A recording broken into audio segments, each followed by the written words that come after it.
Hello, welcome to Romance RA. I'm Joni, and Library Gal is my blog persona. I'm so excited you're joining me here today. The reason I started this blog is I'm an avid romance lover. I've been reading romance for 20 to 25 years. It all started when I secretly started sneaking my sister's Harlequins uh, from her room and reading them while I was in high school. And then I would scour the library at school and try and find what I could. I'm also have been a librarian or library professional for almost 15 years, working in the industry.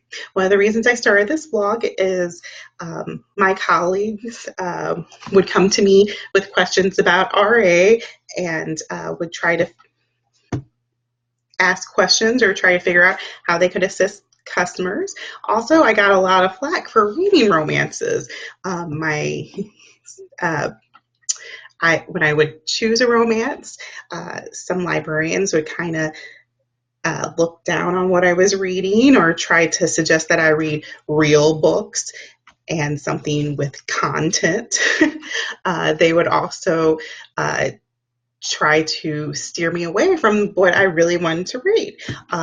Even though I would read anywhere from 2 to 10 books a week, I was still viewed as reading lowbrow material because it wasn't a bestseller or maybe it wasn't the latest book discussion find. So we want to find a way to connect with our readers and make them feel comfortable and welcome and included. We want our libraries to be a romance friendly zone, and we want to be able to provide readers advisory that makes our romance reader feel like they are appreciated and that they're not being judged.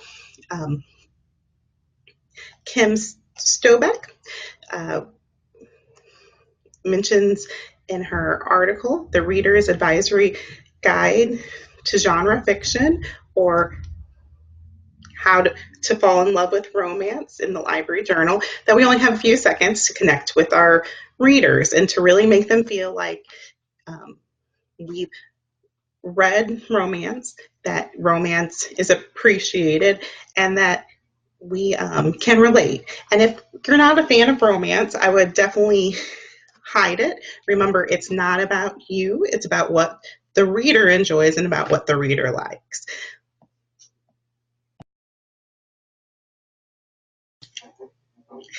All right. Welcome back today. I am Library Gal, and you are at Reader's Romance Advisory, and we're talking subgenres. The one you might be most familiar with are category romances. You'll see a lot of historical or Harlequin serials being checked out. You might be familiar with Harlequin plays. It used to be called Silhouette, Harlequin Super Romance, Harlequin Presents. They have some new categories that they're adding every year and taking new old ones away. These are going to be anywhere from 100 to maybe 400 pages, get very much down to the point. There won't be a lot of development of backstory, but it's going to give you everything that you need in a romance, and it's a great romance hit. Some titles that might kind of seem familiar to you, something along the lines like His Pregnant Nanny, the Mistress is Surprise, Triplets Make Three, One Night with the Sheik. It just goes on. They're fun, and I adore them. But that's not the only aspect of romances. There's more than you can ever imagine. But and then even those subgenres break down, and there's multiple ways to classify the books. We're just going to talk about some of the key ones I think are key, and then we'll add more as the weeks go on. So today we're going to talk about contemporaries, historicals, paranormals, and maybe whatever odds and ends we can throw in there. All right, so one of the key aspects of historicals is that they are set for World War II, technically, but they can be anything that happened in the past, and even that something that happened before World War II, that categorization or that criteria is changing. One of the biggest selling time periods, though, is right before the turn of the century, Victorian, like set in the 1890s, 1880s. A lot of lords and ladies, class warfare, social stratification, uh, forbidden love, and of course, dukes, viscounts, you have earls, and a lot of those titles are included. Now, the covers you might be familiar with are maybe a woman in a ball gown, or back in the 80s or 90s, you would see a like famous romance cover model wearing like a billowing lace top with like tight pants. They kind of got the term bodice rippers, but that's has a not so great connotation, because often the woman's bosom was kind of um, coming open and out of her gowns. If you didn't see in that, you saw it in the step back. Now, for those new to romance or romance historicals, you may not be familiar with the step back.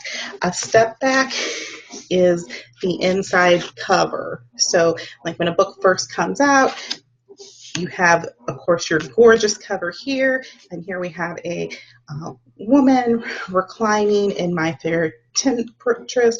She's got some flowers in the background. So you can kind of spot a historical, and even though they say you're not supposed to, you can sort of judge a book by the cover.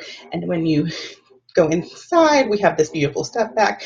Man without his shirt, of course, he's muscular, and the woman caught in an embrace, and they're about to kiss. Some more examples of step backs. We have Laura Lee Gertie's Wedding of the Season. Of course, they're about to share an impassioned embrace. And Kathy Maxwell's The Devil's Heart. And they look like they're very cozy reclining on that chaise. All right. So some key historical authors, and a lot of these happen to be Avons because they're a huge publisher of historicals, but they're not all Avons. Susan Enoch is a best-selling author. You really can't go wrong with her. Of course, we have Eloisa James.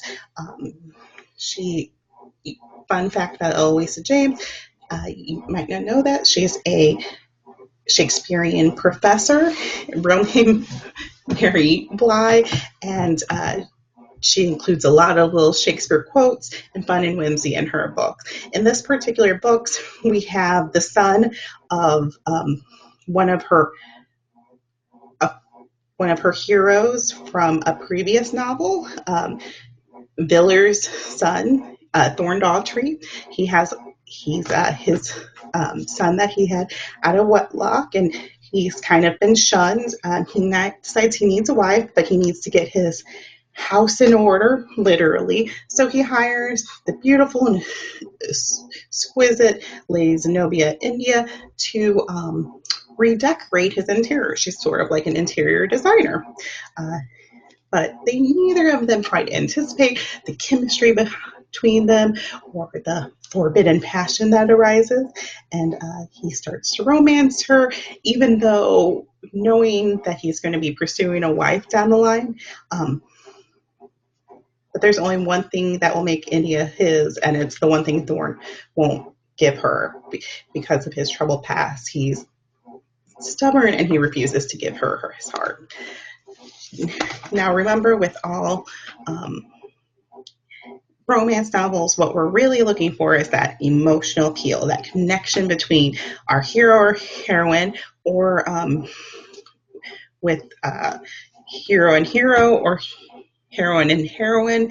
We're looking for a love story. We want to be taken along for their journey towards their happy ending, whether they're overcoming internal obstacles or external obstacles in her path, like a wicked stepmother, the Cinderella story, whether it's the hero's stubborn refusal to love, whether he's been scorned in the past or he lost his previous wife and he can never love again, or whether it's overcoming a difference in social situation.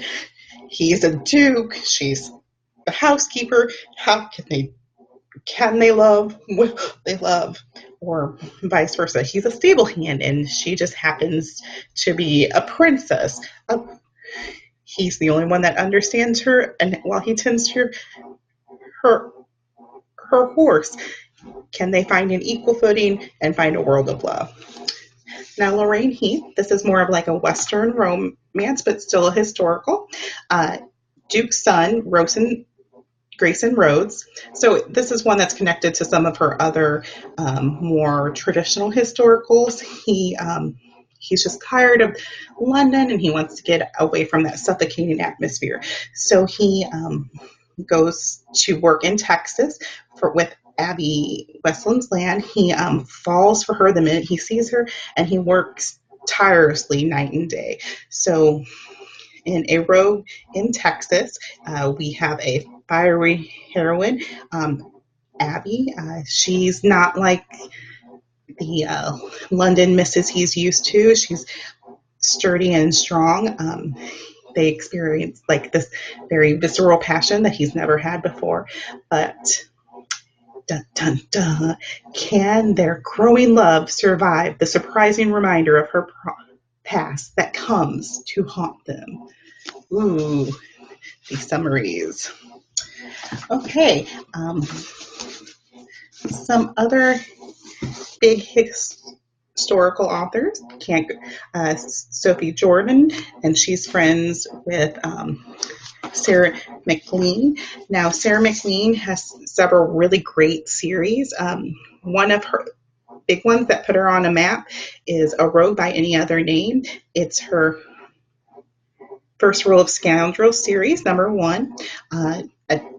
This is more of a story of revenge and a wedding of convenience. The Marquis of Bourne, he's cast from society, so he decides to get revenge by compromising Penelope, putting her in a situation where her reputation is ruined. So they have to marry. And then with a wedding of convenience, we kind of get to see it, the whole courtship from a different angle. They're already living together. They despise each other. Will he be able to romance her and court her, or will she be able to win his heart? Also in this, we have a beautiful setting, and we get to see the seedier side of London and the underground gaming hall that he owns. And he has several gaming club partners who run the club with him, and their stories continue through. It's a darker story, but there's moments of humor and light, and it's a great read. Now, anybody who reads romance, or even if you've been checking books out to patrons, you probably have seen this name before, Lisa Kleypas. She's big in the romance world. She's been writing at least since the 80s or 90s. So anyone who discovers an author like Lisa Kleypas, someone who's new to them, it's like they're discovering a whole new world, because most of these authors have a huge backlist. So you get to work your way and devour their series, and that can kind of fill in a lot of time while you're waiting for your favorite authors to come out with their next release. So in Dreaming of You, this is one of her award-winning novels. We have the prim and proper Sarah Fielding, kind of a country mouse. She grew up very sheltered, but independent, speaking her own mind. She travels to London to research her next novel. She's not your typical writer, and she's not your typical heroine. We have we get to go back into gaming halls. We have Derek Craven, this tough, cockney, rugged hero from the shadier side of London, not at all your refined and gentle lord. Uh, she, the way we are introduced to uh, Derek and Sarah is she saves him from a horrible mugging and disfigurement. Um, it's a reverse. Instead of being the damsel in distress, Derek Craven is our damsel in distress, and she saves his life. And as a reward, or what she asks in return, not money, she doesn't want fame or notoriety. She'd just like to be able to kind of observe his gaming hall and do more research about the seedier side of London for her novels. Uh, she, he's sort of fascinated her from the beginning, and he's can't turn away, but he just knows there's something about her that for her own safety and protection, he needs to stay away. Um, she's never met anyone like Derek, so she's and with him she gets to explore a whole new adventure, so she's just drawn to him, and he's kind of like a magnet for her. Of course, we get to deal with a previous scorned lover and a potential fiance that's always mucking things up. So I would say this is one of the top historical reads if you're going to try and get a taste of a historical romance. Of course, there's Laura Lee Gerthy. She's amazing. She has a huge backlist. One of her biggest ones is Scandal of the Year, Trouble at the Wedding, and we've already done that. And of course, with Scandal in Mind. It's from the Bachelor Girl series, and I really enjoyed this one. So if you kind of want a different take on a historical, she's a good one to go to. Of course, we have Lisa James again.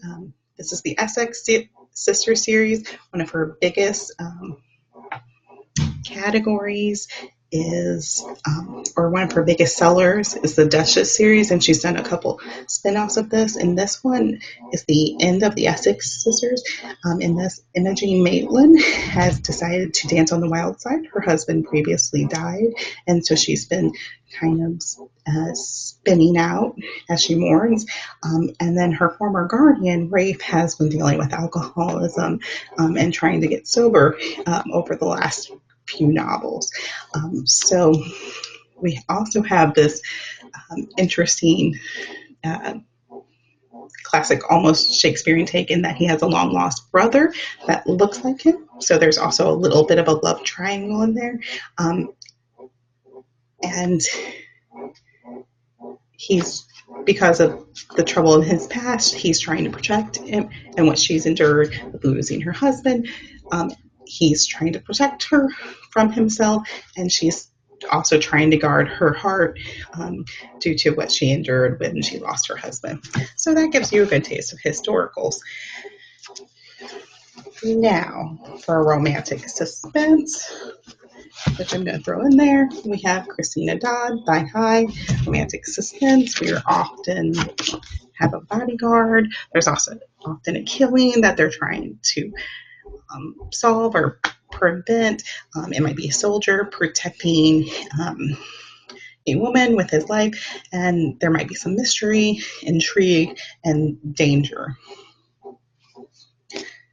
For paranormal, a little bit of an unusual choice is we have Teresa Medeiros, Breath of Magic. There is a sequel, Touch of Magic, that follows a different character. It's set in the days of Salem. So, and Erin Whitewood is not your typical witch. She's stuck with this horrible stepfather who's also her or the town's pastor, and he encourages everybody to try her as a witch. She is taken to do the test where she's drowned. She grabs her locket and makes a wish, and surprisingly, she's able to make a broom fly to her. With that wish, she travels in time, so there is a time travel element to modern day society, and flies past skyscrapers and helicopters and lands in the lap of reclusive billionaire Tristan Lennox, who is a software engineer. Now, this is kind of set in the late 80s or 90s, so it's a bit of a historical romance in that sense, but it's really minor. You can easily overlook it. The romance is what's important. You have this Puritan who meets this modern day edgy billionaire who's very guarded and who's cynical and who has a contest going on, daring anyone to prove that romance really exists. I was hooked instantly and couldn't get enough. It's also very humorous. Now, in Immortals After Dark, the Cressley Cole series, this is if you want to laugh, if you want steamy romance, if you want something you can read for hours and get addicted to, this is the one for you. In Immortals After Dark, we're dealing with Valkyries, shifters, vampires, demons. The world just goes on, and it's really great world building, but the world building doesn't detract from the stories. So in this, our hero and heroine are Lucia the Huntress. So she's amazing. She can shoot arrows with perfect accuracy. At any time she's touched, her skin's burns and she goes through extreme pains. Gareth McGreeve, again, we have that Scottish Highlander, very muscular and brawny, and his voice gets very deep and smoky when he gets very emotional. He's the Prince of the Lyki, or Luki, so he's sort of a werewolf with a spin. He's a brutal Highland warrior, and he knows that she's his mate since the moment he saw her, smells her, and he's trying to win her over. And then they go on a quest, and during that quest and adventure, it's their romance unfurls. But they have a lot of obstacles to overcome, and with their being immortals, one thing about paranormals is they can be bloodier, they can be more violent, and they can be also more intense. And this has some great love scenes. Okay, now we come to our contemporaries. Contemporaries are set in modern day. A big trend for the last few years has been small town. A spinoff of contemporaries has been new adult fiction, which is like older YA. But what we're really looking for in our contemporaries is something that's set in modern day, something they feature a lot of heroine with a job she really enjoys. She has her own identity. She's independent, usually. She has a great support system and friends. She might be moving to a new town, and it's kind of exploring her adventure. We're going to see heroes that might be coming back from war, heroes that's a big trend, heroes that are business persons, police officers, firefighters. You're going to see a lot of overcoming traditional courtship methods, and it's going to be an unusual way they meet. So there might be some one-night stands, or even a hooking up scenario that develops into a long-term commitment. Now, where most historicals end with a wedding, or some kind of wedding occurs in them because of the time setting, historicals will just probably end with some sort of commitment, either taking a leap and overcoming some kind of external obstacle, or most likely an internal one, overcoming their own emotional blocks. So Susan Elizabeth Phillips is famous for her funny, sweet takes on books. I really recommend her Bear series or Star series. In this one, Lady Emma Wills Finch is an oh so proper headmistress, and she flies to Texas from England to kind of destroy or ruin her her prim reputation. And she has a very good or crazy reason for this, and it's kind of like a whole train of logic you have to follow, but it's so worth it. And then she meets this world famous playboy and athlete golfer, Kenny Traveler. He's well known in this town. He has a southern drawl and a real easy charm about him. He's forced to be Emma's chauffeur and take her around town by his mentor, and his career kind of hinges on it. He's had a string of bad press or publicity, and this is one way to get in good with the chairperson of the league. In Lady Be Good, we have a all-American style romance. So it says, when a gorgeous man can't afford another scandal meets a hard-headed woman who's determined to cause one, anything can happen. But love, oh dear, that's impossible. That's outrageous. That's inevitable.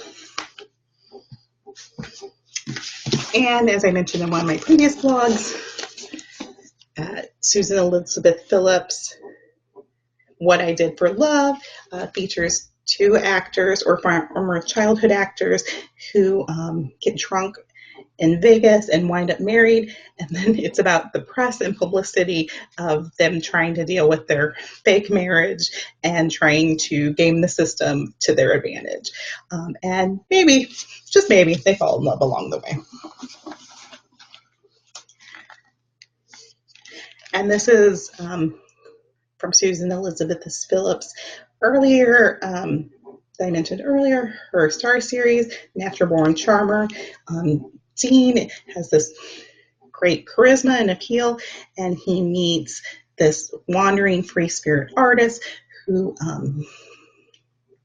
joins him, sort of hitchhiking, and she joins him on a road trip to a small town. And a great thing about Susan Elizabeth Phillips is her secondary characters are often unusual and not really your traditional character. They're diverse in age and classification, and they break all boundaries, and they also have like a secondary love story running through there. Of course, I'd be amiss if I did not mention Jill Shalvis. Now her Lucky Harbor series was a big one, and she also has a San Francisco Bay series, Heartbreaker Bay. In this one, it features a small town, but let me tell you a little bit about the summary. After a wrenching loss, Ben Daniels tries to escape his grief by working in the dangerous, war-torn places like Africa and Middle East.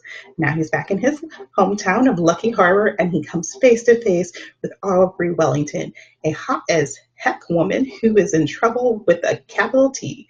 Family and friends insist she's not the one to ease his pain, but she sparks his intense desire and gives Ben hope for a future. Can this unlikely couple defy the odds and win over the little town of Lucky Harbor? Well, I hope they can.